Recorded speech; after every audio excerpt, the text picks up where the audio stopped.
नमस्कार दोस्तों, मेरा नाम है सचिन। पिछली कुछ वीडियोस में दोस्तों हमने बात की थी कि अध्यात्म क्या है और अध्यात्म से जुड़े हुए कुछ हमने प्रश्न लिए थे। आज की वीडियो में दोस्तों हम बात करेंगे अध्यात्म से जुड़े हुए कुछ मूलभूत शब्द, और वो शब्द ऐसे हैं कि जिनका अगर हमें सही अर्थ ना पता हो तो अध्यात्म की यात्रा हमारी शुरू ही नहीं हो सकती। उल्टा ये हो सकता है कि अध्यात्म की दिशा में बहुत सारी चीजें ऐसी हैं जिनको हम गलत समझ बैठे, और गलत इसीलिए समझ बैठेंगे क्योंकि बहुत सारे मूलभूत शब्द हैं जिनका हमें अर्थ नहीं पता होता, और उनको ना पता होते हुए हम अपनी यात्रा को आगे शुरू कर देते हैं। तो समझते हैं कि वो कौन कौन से शब्द हैं, उनकी परिभाषाएं क्या हैं। और दोस्तों जितने भी मैं अर्थ आपको बताऊंगा उन शब्दों के, वो सारे के सारे जो परिभाषाएं हैं या अर्थ हैं, वो सब वेदांत, और उसी को और आगे बढ़ाकर कहूं तो अद्वैत वेदांत से ही आए हैं। तो उसमें किसी तरह की कोई मिलावट नहीं होगी। हाँ, हो सकता है कि उसको थोड़ा मैं इंटरेस्टिंग वे में समझाऊं। तो सारे के सारे जो अर्थ हैं वो वेदांत से ही आए हैं। तो चलिए बात को आगे बढ़ाते हैं। दोस्तों सबसे पहला जो शब्द है उसको हम कहते हैं अहम, या अहम को ही हम लोग पर्यायवाची रूप में अहंकार भी कह देते हैं।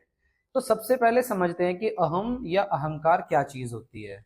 अच्छा, अहम का शाब्दिक जो अर्थ होता है वो होता है मैं, माई सेल्फ। अच्छा, अहंकार का मतलब दुनियादारी में अगर हम देखेंगे तो घमंड बोलते हैं कई बार, कि उसको कहते हैं कि भैया उसको तो घमंड है, एटीट्यूड है बहुत सारा उसके अंदर। तो लेकिन वेदांत में जब हम अहंकार की बात करते हैं तो वहां अहंकार का मतलब कभी भी घमंड से नहीं होता। वेदांत में अहम और अहंकार दोनों एक ही चीज होती है, पर्यायवाची आप इनको समझिए। अहम का शाब्दिक अर्थ मैंने बताया मैं हूं। जैसे कोई भी बच्चा दोस्तों पैदा होता है, तो पैदा होते ही वो साल भर का होगा या 2 साल का होगा, तो हम लोग देखते हैं कि उसकी इंद्रियां सक्रिय होना शुरू हो जाती हैं धीरे धीरे। उसके कान धीरे धीरे सुनना शुरू करते हैं, वो बोलना शुरू करेगा, जीभ टेस्ट लेना शुरू करेगी, आंखें देखना शुरू करेंगी, नाक सूंघना शुरू करेगी। तो ये इंद्रियां अपना काम करना शुरू कर देती हैं, और इन इंद्रियों के काम करना शुरू करते ही क्या होता है, हमारे भीतर एक अभिव्यक्ति पैदा होती है, और उस अभिव्यक्ति को ही हम लोग कह देते हैं मैं। जितने भी जीव हैं इस दुनिया में, सबको अपनी दृष्टि में लगता है कि मैं तो हूं। उदाहरण के लिए मैं आप लोगों के सामने खड़ा हूं, कोई अगर आकर मुझसे कहे कि भाई तू तो है ही नहीं, या कोई आप ही लोगों से आकर कहे कि आप लोग तो हो ही नहीं इस दुनिया में, तो आप लोग सीधा सीधा कहेंगे कि भाई झूठ बोल रहा है तू, तो मैं तो हूं। जैसे मुझे लगता है कि मैं हूं यहाँ पे, उसी तरीके से दुनिया में जितने भी जीव हैं, यहां तक कि जानवर भी, सबको लगता है अपनी दृष्टि में कि वो तो इस संसार में है। जैसे ये एक शरीर है, हम सभी को लगता है कि ये एक शरीर है, और इस शरीर के भीतर ही एक खास तत्व बैठा हुआ है, उस तत्व को मैं कहते हैं। मैं बोल रहा हूं मैं हूं, दो कोई आकर कहेगा कि भाई तू तो है ही नहीं, तो मैं कहूंगा कि तू तो झूठ बोल रहा है, क्योंकि मेरी नजरों में तो मैं हूं। हम सभी जानते हैं कि हमारा जो शरीर है ये पंच तत्व या पंच महाभूतों से मिलकर बना है। तो अहम को हम ऐसे समझ सकते हैं कि इस शरीर के अंदर ही एक खास तत्व है जिसको अहम कहते हैं।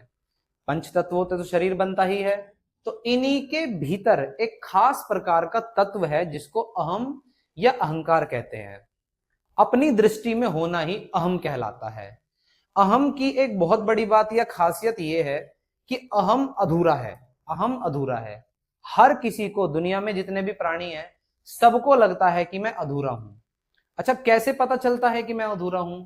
इसका सबसे बड़ा प्रमाण है हमारे मन में उठती हुई इच्छाएं। अगर हम भीतर से पूरे होते, फुलफिल होते, तो मन में कोई भी तरह की डिजायर पैदा नहीं होती। ना शारीरिक डिजायर, ना मानसिक, ना सामाजिक, किसी भी तरह की इच्छा हमारे मन में आ ही नहीं सकती थी। तो अहम अधूरा है, और अधूरे होने की वजह से ही वो लगातार क्या करता है, इच्छाएं करता है। और इच्छा वो करता है भोग करने की। वो चाहता है कि कभी मुझे ये मिल जाए दुनिया से तो मैं पूरा हो जाऊं, कभी वो चाहता है कि मुझे ये मिल जाए दुनिया से, कभी पैसा मिल जाए, कभी शरीर मिल जाए, कभी संपत्ति, कभी इज्जत मिल जाए। तो अहम है अधूरा, और वो पूर्णता ढूंढ रहा है इस संसार में, इस जगत में। मिलेगी या नहीं मिलेगी वो बाद की बात है। तो अहम वो है जो सिर्फ अपनी नजरों में है, दूसरों की नजरों में नहीं है वो। मुझे भी लग रहा है कि मैं तो अपनी नजरों में हूं, मैं अगर ना होता तो मैं आपसे बात कैसे कर लेता। इसीलिए ज्ञानियों ने कई बार अहम को कहा गया है कि ये तो बांझ का पुत्र है। अब आप सोचिए बांझ के पुत्र कैसे हो सकता है। तो बांझ का पुत्र माने वो कि बस उनकी नजरों में है, वैसे वो कहीं भी नहीं है। तो अपनी दृष्टि में होना ही अहम या अहंकार कहलाता है। तो सभी प्राणी एक तरह से अहम कहलाते हैं। दूसरा जो शब्द है दोस्तों उसको कहते हैं प्रकृति, नेचर। प्रकृति का अर्थ क्या होता है? तो हमारे आसपास ये जितना भी भौतिक संसार है, द मटेरियल वर्ल्ड, इस भौतिक संस्कार को ही हम लोग कह देते हैं प्रकृति। भौतिक संसार का मतलब सिर्फ ये पृथ्वी ही नहीं है, पृथ्वी के बाहर चाहे जितने भी ग्रह हैं, चाहे जितने उपग्रह हैं, चंद्रमा है, सूरज है, यहां तक कि पूरा का पूरा जो ब्रह्मांड है, ये पूरा ब्रह्मांड ही एक तरह से प्रकृति कहलाती है।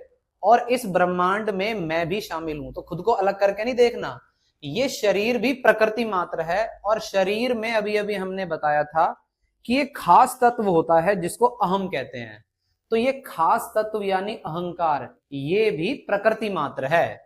हालांकि ये एक बहस का विषय, डिबेटेबल क्वेश्चन हो सकता है कि अहम प्रकृति है या प्रकृति से अलग कोई तत्व है। पर वेदांत के अनुसार अगर हम आगे बढ़ेंगे तो अहम प्रकृति ही है, क्योंकि प्रकृति से जुड़ा हुआ है। ये शरीर ना होता तो अहम कहां से होता? तो शरीर तो प्रकृति है, तो प्रकृति से जो चीज निकलेगी वो प्रकृति ही तो होगी ना। तो जो पूरा का पूरा मटेरियल वर्ल्ड है हमारे आसपास, ये सब प्रकृति है, जिसमें मैं भी इंक्लूडेड हूं।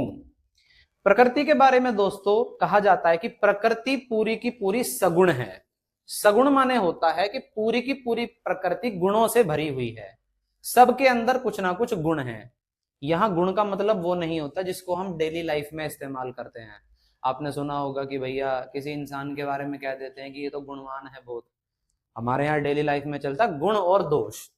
अच्छी अच्छी बातों को गुण कह दिया और बुरे बुरे लक्षणों को दोष कह दिया। और वेदांत में गुण दोष कुछ अलग नहीं होते, गुण है सब कुछ। तो प्रकृति में गुण ही गुण भरे पड़े हैं।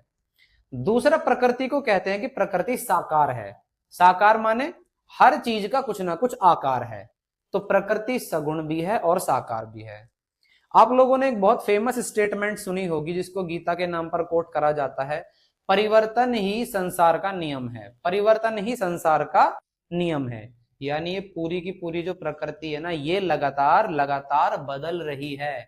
ये बाहर की प्रकृति भी, ये शरीर भी, और शरीर के भीतर जो अहम है ये भी परिवर्तित होता रहता है। आज कोई और कामना, कल कोई और कामना। तो परिवर्तन क्या है? नियम है प्रकृति का। अच्छा, एक चीज और, वेदांत के अनुसार जो चीज लगातार परिवर्तित हो रही है, भूतकाल में कुछ थी, भविष्य में कुछ और हो जाएगी, उसको कभी भी सत्य नहीं मान सकते। वेदांत के हिसाब से सत्य वो है जो अपरिवर्तनशील है, जो कभी भी ना बदले, वो हमारा सत्य मान लिया जाएगा। तो अगर हम इस समूची प्रकृति को ध्यान से देखें, किसी भी चीज को देखें, तो कोई भी चीज स्थायी तो है नहीं, बदल रही है लगातार। हाँ, हो सकता है कि उसको बदलने में 10 साल 100 साल लगे। उदाहरण के लिए किसी ने कोई किला बनवाया, भले 100 साल में खत्म हो, 500 साल में खत्म हो, अमर तो नहीं है ना कुछ भी इस दुनिया में। तो परिवर्तन ही संसार का नियम है, और जो चीज परिवर्तित हो उसको कभी भी सत्य नहीं माना जा सकता। तो प्रकृति सत्य नहीं है, ये शरीर भी सत्य नहीं है, ये भी बदल रहा है, ये भी एक दिन मिट्टी बन जाना है। अच्छा, प्रकृति सत्य नहीं है, लेकिन प्रकृति को असत्य भी नहीं कहा जा सकता। कारण, क्योंकि ये जो मेरी इंद्रियां हैं, मेरे कान, मेरी जीभ, मेरी आंखें, मेरी त्वचा, इन सब को इस पूरी प्रकृति का एहसास तो हो रहा है। मेरी आंखें देख रही हैं कि भाई सामने तो कुछ है, तो जो चीज सामने रखी है उसको झुटला कैसे दे? तो क्योंकि मेरी इंद्रियां महसूस कर रही हैं संसार को, तो इसीलिए प्रकृति को असत्य भी नहीं कहा जा सकता। और क्योंकि प्रकृति लगातार चेंज हो रही है, तो इसको सत्य भी नहीं कहा जा सकता। तो वेदांत में जो सत्य भी ना हो और जो असत्य भी ना हो, उसके लिए शब्द आता मिथ्या। तो प्रकृति मिथ्या है। सुना भी होगा आप लोगों ने, किसी बड़े बूढ़े से पुराने लोग कहते रहते हैं कि मिथ्या है सब कुछ। डेली लाइफ में मिथ्या माने झूठ चलता है, ये तो मिथ्या, मिथ्याचारी है तो झूठ बोल रहा है, मिथ्या है।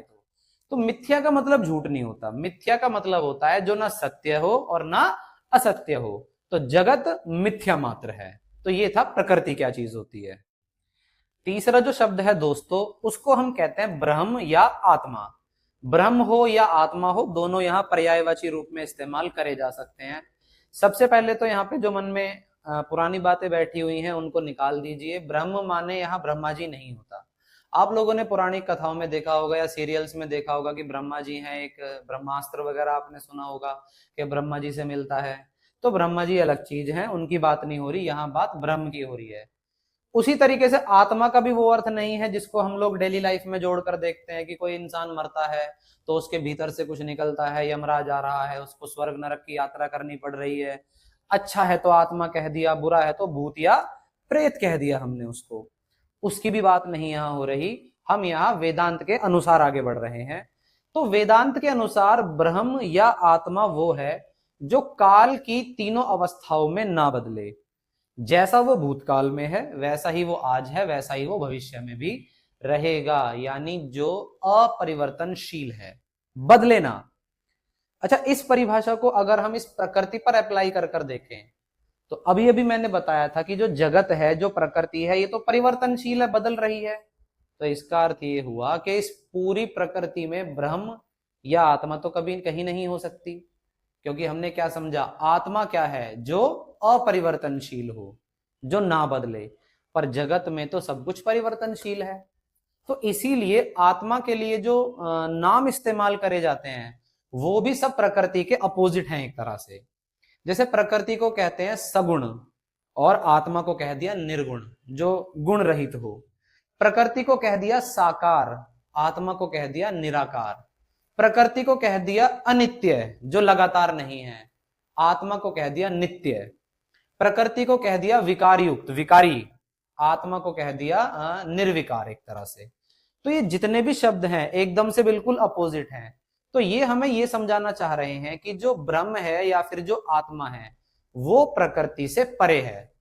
तो एक तरह से अगर हम देखें तो आत्मा तो कभी परिवर्तित होती नहीं है, तो आत्मा ही मात्र सत्य है, ब्रह्म ही मात्र सत्य है। तो वेदांत के अनुसार मात्र एक सत्य है, वो है ब्रह्म या आत्मा। तो वेदांत का एक फेमस ये कोट भी है, स्टेटमेंट भी है कि ब्रह्म सत्यम जगत मिथ्या। ब्रह्म ही एकमात्र सत्य है क्योंकि वो अपरिवर्तनशील है, और जो आपका जगत है वो असत्य है क्योंकि वो परिवर्तनशील है, मिथ्या है वो। तो ये हमने समझा कि ब्रह्म क्या है या आत्मा क्या है। तो आज की इस वीडियो में दोस्तों इतना ही। आशा है आप सभी को ये मूलभूत शब्द इजीली समझ आए होंगे, और आगे कभी ये शब्द आपके सामने आए तो आप किसी भी तरीके से असमंजस की स्थिति में नहीं पड़ेंगे। और आज की वीडियो में दोस्तों इतना ही, मिलते हैं अगली वीडियो में किसी नए विषय के साथ। नमस्ते।